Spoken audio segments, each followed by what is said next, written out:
Obrigada por estar aqui com a gente toda quarta-feira também e durante a semana com o Renato. Quero dizer para vocês que é uma satisfação conversar com essas duas mulheres extremamente atuantes nas terapias comportamentais, cognitivas. O trabalho delas na equipe interdisciplinar é extremamente essencial. E eu quero dizer hoje que a gente vai conversar com a Gisele Barbosa, que é assistente social, trabalha na ABEM, e com a doutora Luciana Spagnoli, que é terapeuta, e é psicóloga e também é pessoa com esclerose múltipla. Hoje a gente vai ter um bate-papo muito legal com elas e o chat está aberto para vocês fazerem perguntas para participar aqui conosco. Hoje nós tivemos um sinistro na internet, eu acho que todo mundo deve estar sabendo, né, que caiu o site, está todo mundo sem conseguir postar nada. Eu sou criadora de conteúdo, está tudo lá engatilhado para postar, não consegui fazer propaganda, mas está voltando, né? Eu acho que o nosso amigo, como é o nome dele, Zuckerberg, está com algum probleminha de fim de ano, mas vai resolver. Então, hoje nós teremos alguns. Oi, Renata, desculpa. Mas a turma está aqui, ó. O Anderson Galdino já deixou boa noite, tropa, aqui. O Leonardo deixou aqui boa noite a todos. A Solange Gouveia também já deixou o seu boa noite. Então, pessoal, se tiver algum desavisado ainda que não percebeu que as redes voltaram, por favor, então peço a ajuda de vocês para convidar todo mundo, né, Priscila, que não recebeu o recado ali de acompanhar aqui o nosso bate-papo ao vivo. E como a Priscila colocou, pergunte, comente, traga todos os seus pontos aqui sobre tudo que as nossas convidadas compartilharem aqui com a gente hoje, tá? Então, posso fazer a primeira pergunta, Priscila, para a gente abrir essa nossa conversa aqui?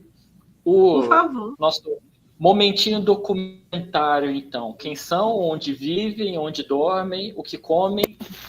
Quem é a Gisele, quem é a Luciana? Quem começa a compartilhar um pouquinho dessa trajetória para a gente? Acho que a Gisele pode começar, a G na frente do L, né? Muitas vezes a gente sabe que a esclerose múltipla é uma doença onde a maioria dos sintomas são invisíveis. Então, muitas vezes essa pessoa tem vergonha de falar desses sintomas porque na jornada dela em busca de um diagnóstico, que muitas vezes é longa, né? Ela demora meses, às vezes anos para chegar no diagnóstico, ela ouviu diversas coisas, como é coisa da tua cabeça, isso é estresse, isso é nervosismo, isso não é nada, né? Isso é coisa, enfim. Então, essa pessoa, muitas vezes, ela não consegue conversar e expressar o que de fato está acontecendo com ela, né? Não só fisicamente naquilo que é mais visível ou constatado, detectado num exame, né? Mas uma série de outros fenômenos que acontecem quando a gente tem uma doença como a esclerose múltipla, né? E, obviamente, tudo que se passa também pela nossa cabeça e como que a gente se sente em relação a isso, né? Então, sim, existe essa preocupação de ter essa escutativa, como a Gisele disse, uma escuta qualificada, né? Em que eu vou direcionando também a pessoa para que ela consiga, né, enxergar nela também questões, né, coisas que estão acontecendo que são devidas a esse adoecimento, ou à chegada dessa novidade, né, desse diagnóstico, né? E sim, normalmente a pessoa que agenda um horário comigo, ela teve uma indicação, então foi o médico, normalmente o médico que disse que ele deveria buscar uma psicoterapia, né? Às vezes até mais direcionado, olha, precisa fazer uma terapia do tipo cognitivo-comportamental, né? Então, sim, essa pessoa que agenda o horário comigo, muitas vezes ela tem essa indicação médica, às vezes de outro profissional, né? E às vezes até da família também, né? A família que vai lendo, vai pesquisando a respeito e vai vendo que de repente é interessante ter esse acompanhamento, e aí a pessoa vem. Normalmente a gente tem bastante gente recém-diagnosticada ou em primeiro ano de diagnóstico, então a pessoa que está tentando entender o que aquilo significa na vida dela, né? Como ela pode fazer uma adaptação à doença, a limitações, ao tratamento, etc. Como ela pode se ajudar, né? Então, como ela pode direcionar, né, a agenda dela, a rotina dela, para ter o menor impacto possível da doença, né? Então, ela quer saber, ela quer melhorar, ela quer, né, se engajar no processo de tratamento, né? A gente vai trabalhando muito isso também, né? Essa necessidade de protagonizar o tratamento. E então, é uma pessoa que ela quer entender o que essa doença significa para ela, né? Como que a doença se manifesta na vida dela, o que ela pode fazer em relação a isso, né? O que muitas vezes essa pessoa que me procura também, ela quer informação baseada em evidência, né? Então, ela quer também saber, né, o que eu devo fazer, o que eu não devo fazer, como eu devo fazer, né? Ela quer melhorar a qualidade de vida dela, porque ela sabe que vai impactar também na doença, então ela quer dormir melhor, ela quer ter uma vida mais ativa fisicamente, ela quer se alimentar melhor, e aí a terapia, especialmente a terapia cognitivo-comportamental, entra aí, né? Nessa mudança de comportamentos, que é tão importante para a gente ter um sucesso de tratamento, né? Falando de esclerose múltipla e falando de outras doenças crônicas também. Doutora, desculpa te interromper. Essa pergunta, inclusive, Renato, tem algumas perguntas no chat, mas antes eu queria... Gi, me explica uma coisa. Qual é o papel da assistente social na associação? No geral, para uma pessoa? Tá.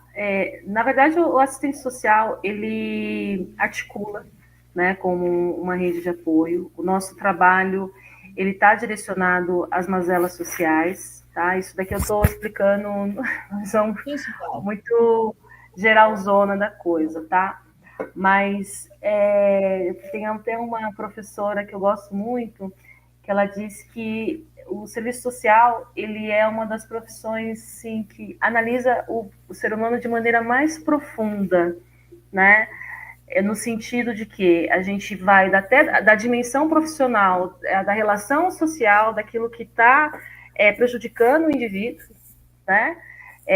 No sentido da falta de inclusão, né? Dentro dos aspectos da esclerose múltipla, a falta de medicação, enfim, até não as questões emocionais em si, né? Porque são áreas diferentes da psicologia, mas a gente consegue identificar alguns pontos, porque o nosso trabalho também ele está enraizado na família, né? Então, a gente também tem essa somatória de convivência familiar, de saber da subsistência. Vocês estão me ouvindo bem?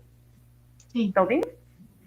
Tá. Então, a prática profissional, ela dentro desse projeto de intervenção, né? É como se a gente tivesse um problema, né? Enfim, um problema social muito latente nas questões, e o serviço social ele vem para trazer aí toda essa questão da linha de direitos e direcionar o paciente, né, dentro das políticas sociais, tá?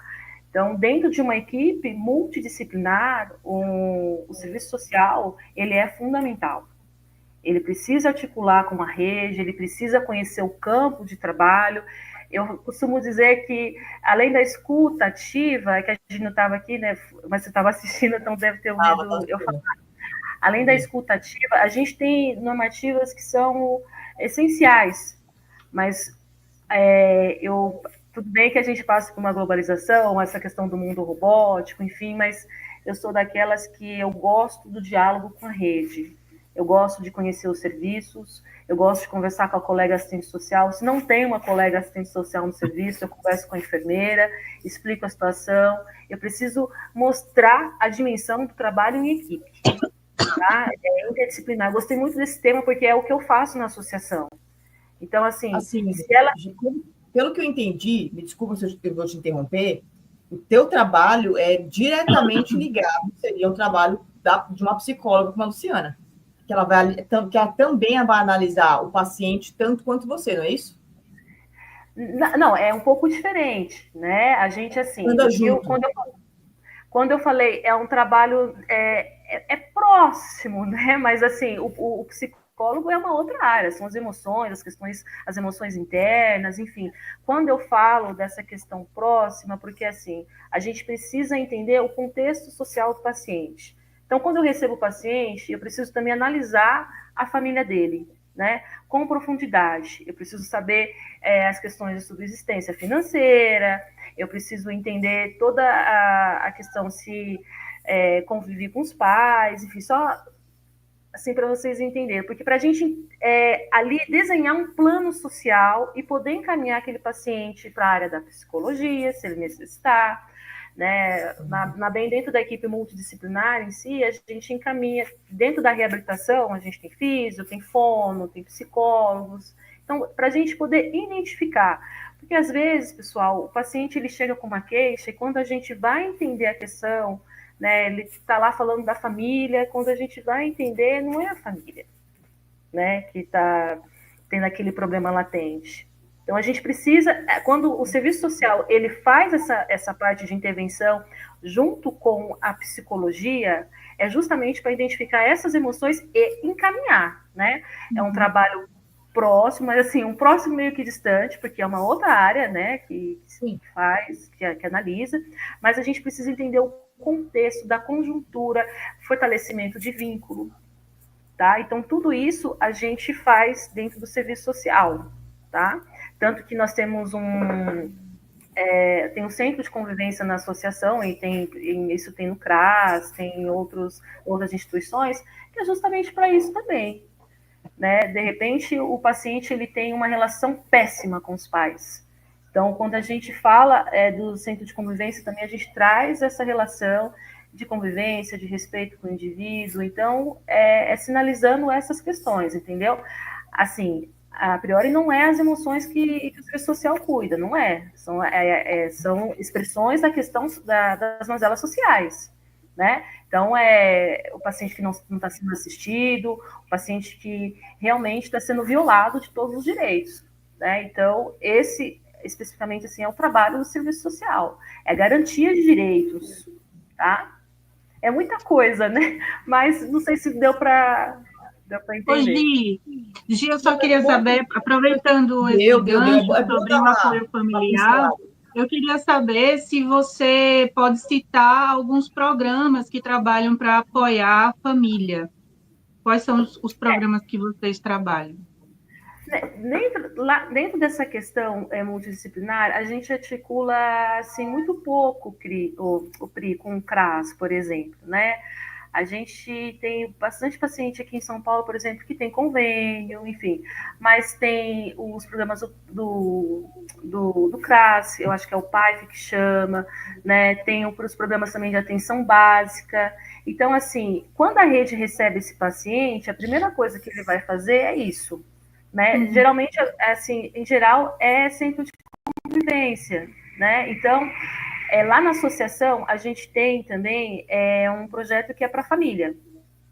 Tá? Acontece, eu acho que uma vez por semana, se eu não estou enganada, toda quinta-feira, se eu não estou enganada, é online, então a gente busca trazer também o familiar, fazer um fortalecimento de vínculo bem muito próximo com a associação, entendeu? Não são todos que participam, gente, tem familiar que não gosta, né? Outros que estão trabalhando até entender, então, mas assim, a gente tem, acho que, uns 15 familiares e cuidadores também, porque esse projeto é para isso, entendeu? Para saber como lidar,